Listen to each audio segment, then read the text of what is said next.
Bem-vindos ao IFENEM. Vamos discutir o socialismo no século XIX. O século XIX foi um século, quando nós pensamos a civilização ocidental, pensamos a Europa, foi um século repleto de ideologias. Três grandes ideologias se destacaram, entre outras, mas três grandes se destacaram nos movimentos que ocorreram naquele século, no referido século. O nacionalismo foi muito importante a partir das guerras napoleônicas e da própria luta de estados europeus contra a presença francesa em seus territórios, acabaram instigando e provocando o advento das nacionalidades. O século XIX foi prenhe dessa questão, que acabou resultando na formação de alguns estados nacionais que nós chamamos de tardios, sobretudo Itália e Alemanha em 1870 e 1871, respectivamente.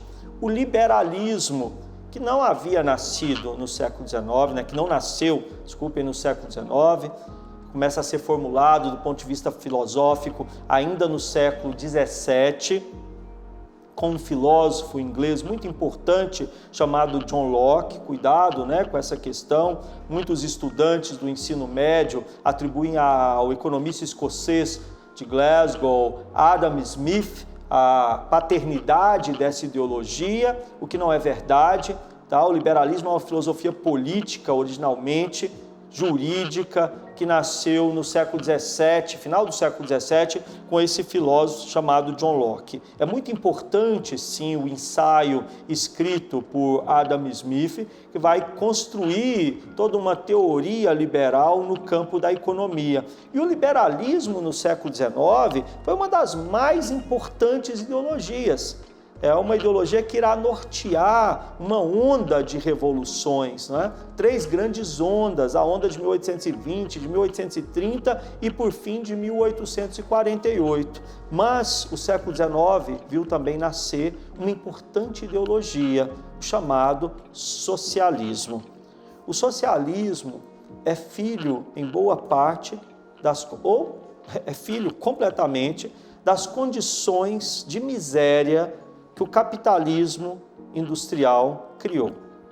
Nós vimos que essa é uma das grandes consequências do advento das fábricas, Esse período que vai de 1780 a 1820, quando o modelo fabril se afirma em algumas cidades inglesas e começa a determinar o curso da economia daquele país, pioneiro na Revolução Industrial, as condições sociais são pavorosas.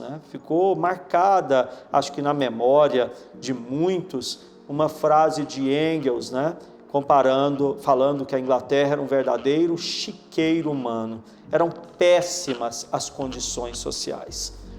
E Rousseau já havia pensado no século XVIII na dignidade da rebelião, de se rebelar contra essas situações que constroem situações deploráveis para determinados grupos humanos. O capitalismo foi capaz de fazer isso, transformar a vida de milhares, milhões, centenas de milhares ou centenas de milhões mais tarde de pessoas em vidas extremamente deploráveis, paupérrimas do ponto de vista econômico e aí, claro, cultural em muitos aspectos.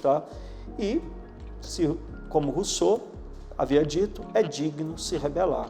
Então é nesse contexto da rebelião, da indignação diante das condições tão opressoras que o capitalismo gerou para alguns grupos sociais, que começam a surgir os primeiros desenhos de uma ideologia que vai propor a transformação dessa sociedade capitalista numa sociedade em que a justiça fosse mais razoável. Nós vamos distinguir aqui as três grandes correntes, se é que podemos dizer assim, três grandes vertentes do socialismo no século XIX. Nesse pequeno vídeo, nós discutiremos apenas essas formulações ideológicas. E depois, quando estivermos falando das experiências mesmo de estados socialistas, né, a partir da Revolução Bolchevique de outubro, eu vou abrir um parênteses para a gente discutir um pouquinho que para muitos foi a primeira experiência socialista, que teria durado 70 e poucos dias, a Comuna de Paris de 1871. Mas agora vamos falar só dessas vertentes em termos de pensamento que surgiram no século XIX ligadas ao socialismo. E vamos falar de 3 dessas vertentes: o socialismo utópico, o socialismo chamado de científico e, finalmente, o socialismo cristão. Então, vamos ao primeiro, que foi o primeiro mesmo em termos de tempo, né, na história a surgir. O primeiro desenho de socialismo foi chamado um pouco depois de socialismo utópico. A palavra utopia, né, o U é a negação, não é? Topos, o lugar, é o não lugar. Então, isso é uma crítica, né, que foi feita por Engels a esses primeiros formuladores, né, de um projeto, de uma sociedade melhor, né, fora do capitalismo. Ou seja, não há lugar para ele, porque ele é muito fantasioso. Essa é a crítica a esses primeiros pensadores, que teriam, segundo Engels, tá, que é o amigo lá de Marx, né, eles produzem, eu falo amigo assim ironicamente, eles produziram juntos, né, muitas coisas, entre eles o manifesto mais publicado na história do mundo, em termos de edições, em termos de exemplares, etc., tá? Que é o Manifesto Comunista. Mas o socialismo utópico, então, a primeira formulação de socialismo no século XIX, repudiando as condições que o capitalismo engendrou para alguns grupos sociais e para, então, milhões de pessoas, por fim, merece destaque ali 3 nomes, tá, dessa primeira experiência, que é o do Saint-Simon, o Conde de Saint-Simon, francês, né? O François Charles Fourier, também francês, e o inglês Robert Owen, tá bom? Todos eles são pensadores dentro desse campo que a gente, de maneira muito genérica, chama de socialismo utópico. Owen, em grandes linhas, tá? Essa é a primeira metade do século XIX. Ele propiciou, é um inglês proprietário de uma grande indústria têxtil, né? Ele propiciou algumas mudanças na situação de trabalho dos operários em sua fábrica. As jornadas de trabalho eram muito extenuantes, né? Trabalhava-se 16, 17 horas por dia. O Owen reduziu a jornada de trabalho do operariado, implantou escolas para os filhos dos trabalhadores, né? Preocupado com a educação, então, dessas crianças proletárias, construiu casas para os operários, né? Oferecendo, então, melhores condições de moradia e de saúde. A insalubridade era um terror, né, nas cidades industrializadas da Inglaterra, e ainda aumentou os salários do proletariado, tá? O Conde de Saint-Simon aí é curioso enquadrá-lo como um socialista utópico, mas pode aparecer assim nessa prova preparatória, ou nessa prova que, enfim, é tão decisiva, né, para se entrar nas universidades. A principal reivindicação de Saint-Simon, né, era a da livre empresa, né, continuando o lucro dos capitalistas. Porém, os capitalistas deveriam assumir responsabilidades outras, né, responsabilidades sociais, e ofertar melhores condições de vida e de trabalho aos operários. Por fim, na verdade, Saint-Simon não concordava com a pobreza dos trabalhadores, tá? E, por fim, o que havia dito já, né, o François Charles Fourier, que também é um defensor do que a gente está chamando aqui de socialismo utópico, né? Ele acreditava que a melhoria nas condições de vida e trabalho dos operários aconteceria com a criação de associações, tá? E pelo cooperativismo entre o proletariado. Então, com a produção partilhada por todos. A grande crítica que Engels fez a esses pensadores, e cunhou essa expressão usada ainda hoje, né, de socialismo utópico, era essa. Era, assim, uma certa boa vontade, né, para mudar o cenário ali dentro da fábrica, por exemplo, de Owen, né, da indústria têxtil que ele possuía, mas não existe um projeto sistemático, sociológico, político, né, de perceber como, de forma estrutural, modificar a sociedade. Isso só seria feito um pouco mais tarde por esses dois pensadores que merecem um grande destaque, são pensadores do século XIX, estão localizados naquela cultura, naquele tempo, né? E são pensadores que deixaram marcas profundas na cultura ocidental. Estou falando de Karl Marx e Friedrich Engels. Eles, como havia falado, escreveram, redigiram um panfleto, um manifesto, é um panfleto aqui no Brasil, publicado, editado na forma de um livrinho chamado Manifesto Comunista. Acho que vale a pena ressaltar o seguinte: Karl Marx é um pensador que a gente chama, tá, de pensador orgânico. São esses pensadores que querem sair da Torre de Marfim. Eles não querem ficar lá num universo isolado, né, falando de coisas, né, que ninguém consegue entender, que os mortais comuns não conseguem entender, trocando figurinha entre esses seres, né, de outro planeta com uma inteligência incomum. Não, Marx quer falar para as pessoas, ele quer interferir no mundo. E é esse o esforço descomedido que esse intelectual de monta faz para redigir esse panfleto, para ser entregue na porta de fábrica.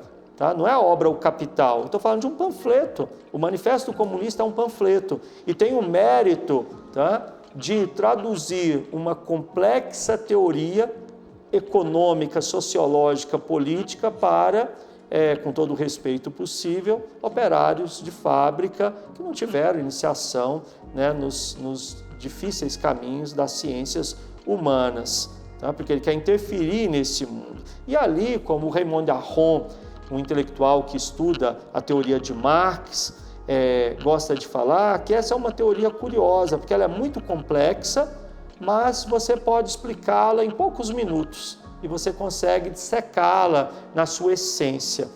Creio que o esteio da teoria marxista, para nós aqui, nos interessa, é o que a gente poderia chamar de mais-valor. Mais-valor. Provavelmente você já viu em algum livro aqui no Brasil usando a expressão mais-valia. Tá bom, é a mesma coisa, tá bom? Mais-valor. O que seria isso? Olha, segundo Karl Marx, o trabalho gera riqueza. É um segundo Karl Marx que ele leu em Adam Smith, né? Porque Adam Smith fala isso no seu ensaio lá sobre a riqueza das nações. Karl Marx, na sua primeira etapa ali de intelectual, o jovem Marx, foi um profundo estudioso de Adam Smith. Tá? E ele absorveu isso. O que gera a riqueza humana é o trabalho. Agora, ele dá um passo sociológico que Adam Smith não deu, né? Qual a questão de Marx? Quem trabalha? É o trabalhador. Quem gera a riqueza? É o trabalho. Quem trabalha? É o trabalhador. Quem gera a riqueza? É o trabalhador trabalhando. Parece simples, né? A partir de Marx fica simples. Tá? Olha só, Adam Smith disse: o que gera a riqueza na sociedade humana é o trabalho humano. Quem trabalha? Pergunta que Marx está fazendo. Quem trabalha é o trabalhador. Então, o que gera a riqueza é o trabalho? Quem trabalha é o trabalhador? Quem gera a riqueza é o trabalhador. O trabalhador gera a riqueza, mas no capitalismo, quem fica com a riqueza gerada pelo trabalhador? A maior parte ficaria, então, na teoria de Marx, com os capitalistas, com os proprietários dos meios de produção. Os meios de produção são, na verdade, a capacidade de reunir as condições para gerar riqueza, o trabalho humano, as máquinas, etc., o crédito, tudo mais o que for preciso para gerar essa relação que vai gerar riqueza, tá? A partir do trabalho, o trabalho do trabalhador. A riqueza gerada é distribuída de maneira muito desigual. O capitalista fica com uma grande parte e os trabalhadores com uma parte muito menor que a riqueza por eles gerada.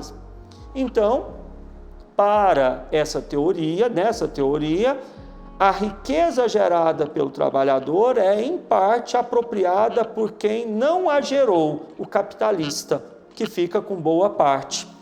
E aí o trabalhador estaria sendo desapropriado do que ele produziu, o que é injusto nessa visão. Só que aí Marx, ele não é um sonhador, Ele é um homem que está mergulhado no mundo real, né? Ele analisa esse mundo real. Então ele avalia que jamais os capitalistas atenderiam ao apelo desses utópicos, né? Vamos melhorar os salários, vamos construir habitações. Não era por aí na teoria de Marx e Engels, né? Para ele, os trabalhadores deveriam se unir. Aliás, é bastante conhecido, né? No final ali do Manifesto Comunista, esse apelo, né? Porque é uma ação de militância o manifesto, proletários do mundo, univos. A ideia dele é uma união internacional, né? Inclusive ele vai fundar em 1864 a chamada Primeira Internacional Socialista, porque a ideia é essa, que os trabalhadores e os proletários do mundo, tá? Busquem uma união, a partir dessa união eles terão força para fazer uma revolução. E como Mao, um dos líderes, né, importantes de uma revolução socialista, lá já do século XX, na China, fala num certo momento, a revolução não é nem pode ser um ato gentil como ir a um coquetel, a revolução é um ato de violência, em que uma classe derruba a outra do poder, e isso dentro dessa teoria, tá bom? Então, estou falando dentro dessa perspectiva desses pensadores que construíram o socialismo científico. Então, os pontos básicos dessa teoria, tá?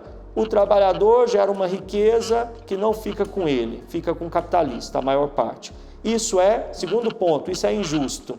Como corrigir essa injustiça? Apelando para a fraternidade ou algo do gênero? Não. A partir de uma força oriunda da união, ação de revolução. Esses proletários unidos fariam uma revolução, tomariam o poder, se apropriariam do poder de Estado e, por meio desse poder, produziriam uma sociedade em que a distribuição fosse feita de maneira mais equânime, tá? Ou seja, um Estado socialista em que o capitalista desapropriado não aceitaria. E daí a teoria de Marx falando em ditadura, né? Um primeiro momento necessitaria, nessa perspectiva, de uma ditadura que Karl Marx chamou de ditadura do proletariado. Agora, olha uma questão, né? Karl Marx observava uma dificuldade do operário de se envolver nesses processos, de entender isso tudo. Na análise dele, muitos indivíduos, trabalhadores explorados, né, nessa perspectiva, eram alienados, ou seja, não conseguiam compreender o mundo real, tá? O mundo da exploração, que o universo das fábricas criava. E ele pensou, analisou que a religião cumpria um papel muito forte nesse processo de alienação. Daí uma outra frase lapidar desse pensador alemão, né, da região da Renânia, Karl Marx, que a religião é o ópio do povo. Ele combatia, então, fortemente essa forma de alienação.